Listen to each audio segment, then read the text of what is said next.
ఏమని పాడుతున్నారంటే, యేసు రాజుగా వచ్చుచున్నాడు, కాదు కదా, రాజాది రాజా రావే, రాజులకు రాజువై రావే, రాజ్య యేసు రాజ్యమేల రావే.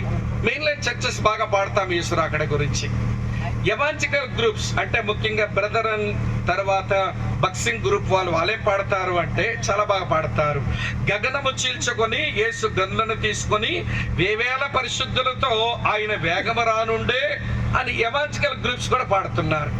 ఏ పెంతెకోస్తేలు తక్కువ తిన్నారు, వాళ్ళు కూడా భలే పాడతారు. దానికి డ్రమ్ము తోడైతే ఊపు వస్తుంది. ఎంత బాగా పాడతారంటే, ఏమండి తెలుసా ఈ పాట?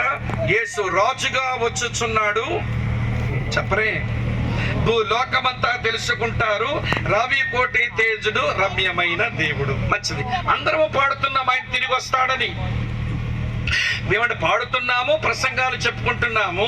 కానీ ఒక మాట అడుగుతాను, చెప్పండి నాకు జవాబు. ఈ రోజు మనం కట్టుకున్న ఇల్లులు, ఈ రోజు మనం దాచుకున్న డబ్బులు, ఈ రోజు మనం బ్రతుకుతున్న మన జీవితం యేసు త్వరగా వస్తాడు అన్నట్టే ఉన్నాయా? ఉత్తుదే. మన యేసు త్వరగా వస్తాడని చెబుతుంటే ఏమండి, అన్యులు ఎరగని వారు ఇది ఉత్తుదే అనుకుంటున్నారు. ఎందుకంటే మనం పాడుతున్నాము, ప్రసంగిస్తున్నాము, చెప్పుకుంటున్నాం, కానీ ఆయన త్వరగా వస్తాడు అన్నట్టుగా బ్రతకడం మన చేత కావడంలా.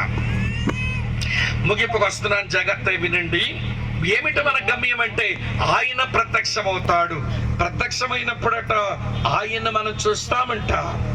ఏ దేవుడైతే నేను సృష్టించాడో, ఏ దేవుడైతే నీ పాప శాపాలు కూడా మరణించాడో ఆ దేవుడు, అమ్మ వింటున్నారా ఈ మాట? ఆయన చూస్తాం మనం.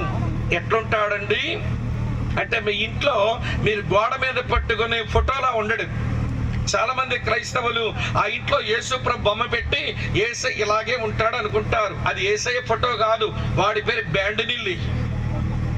బ్యాండనిల్లి గాడు బొమ్మ పెట్టుకొని యేసయ్యను దండ పెడుతుంటారు. అది యేసయ్య బొమ్మ కాదండి. అది 14వ శతాబ్దంలో ఓ చిత్రకారుడు వేసిన బ్యాండనీళ్ళని అబ్బాయిని కూర్చోబెట్టుకొని వేసుకున్న చిత్రం అది. అది యేసయ్య చిత్రం కాదు. యేసుప్రభు అట్లుండడు. మరి ఎట్లుంటాడు ఏమో నాకు తెలియదు. ఆయన ప్రత్యక్షమైనప్పుడు ఆయన చూస్తాం, అప్పుడు ఆయన ఎలా ఉంటాడో అర్థమవుతుంది. కానీ ఒక విషయం అయితే భక్తుడు రాశాడు. ఏమని రాశాడో తెలుసా? ఆయన ప్రత్యక్షమైనప్పుడు ఆయనను పోలి ఉంటాం. ఆయన పోలి ఉండడం అంటే అర్థమేంటో తెలుసా? యేసు ప్రభు యొక్క దేహం అది మహిమతో ఉంది. ఆయన ప్రత్యక్షమైనప్పుడు ఆయన చూచిన రోజున మన దేహాలు మహిమతో నిండి ఉంటాయి. ఆయన మనసు అది చాలా పవిత్రమైనది.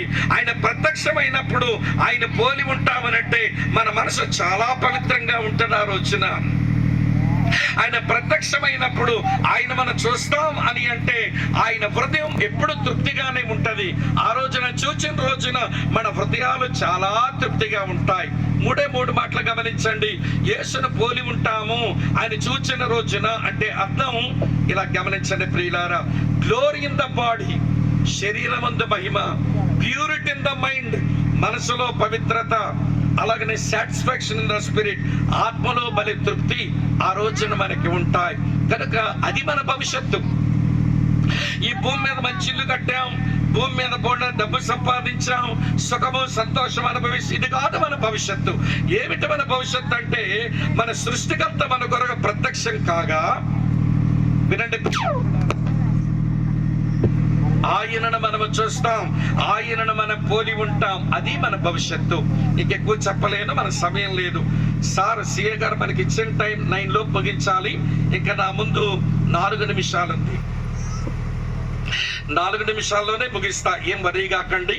ఎందుకంటే కొన్ని ప్రతికూలమైన పరిస్థితులు, పోలీసు వారు ఇచ్చిన ఏమంటే లైన్లోనే మనం ముగించేసుకోవాలి మీటింగ్. మళ్ళీ చెప్తాను వినండి. భూతకాలములో మనకు హోదా దొరికింది, మన భవిష్యత్ కాలములో మన ప్రభు రాకడ కొరకు కనిపెడుతున్నాం, ఆయన ప్రత్యక్షమవుతాడు. మన వర్తమాన కాలములో ఏంటట 3వ వచనం చూడండి, చెప్పి ముగించేస్తాను. 1 యోహాను పత్రిక 3వ అధ్యాయం 3వ వచనం, ఆయన యందు ఈ నిరీక్షణ పెట్టుకొనిన ప్రతి వాడు తన్ను ఏమండి ఆయన పవిత్రుడై ఉన్నట్టుగా తన్ను తాను పవిత్రునిగా చేసుకొనును.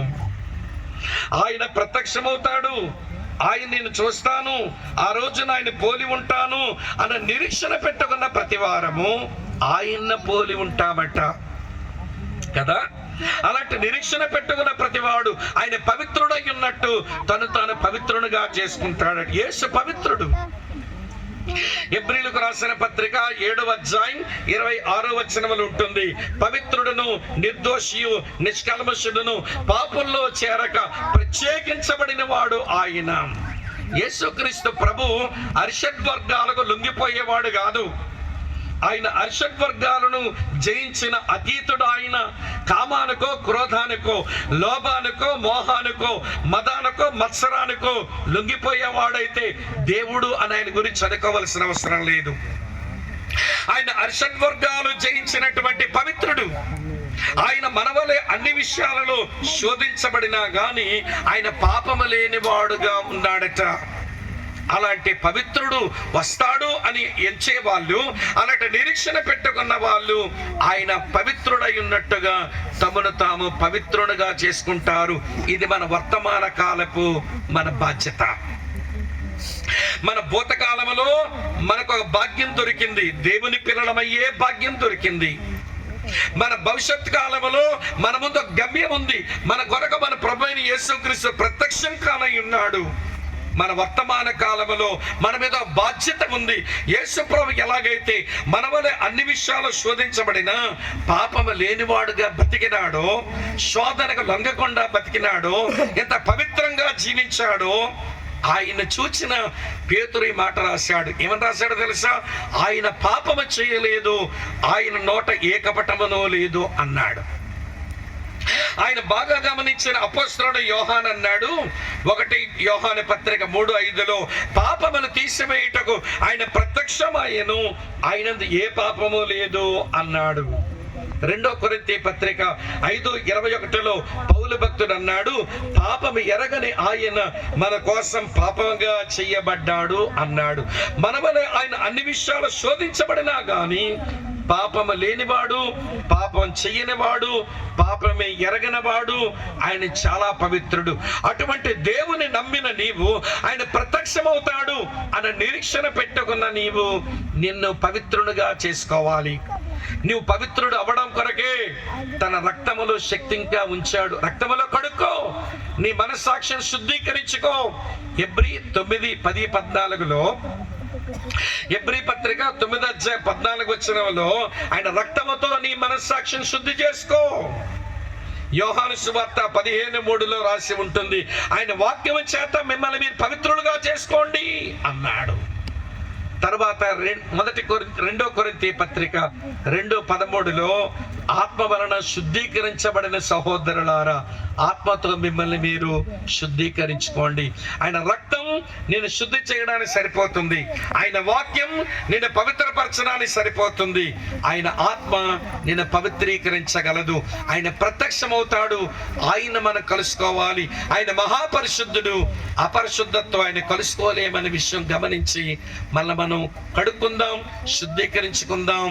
దేవుని పిల్లలమై ఆయన ప్రత్యక్షమవుతాడని నిరీక్షణ కలిగి ఉండి మన పవిత్రులుగా చేసుకుని ఈ బాధ్యతను సరిగా నిర్వర్తించుదాం. తల వంచండి, కళ్ళు మూసుకోండి, ప్రార్థన చేస్తాం.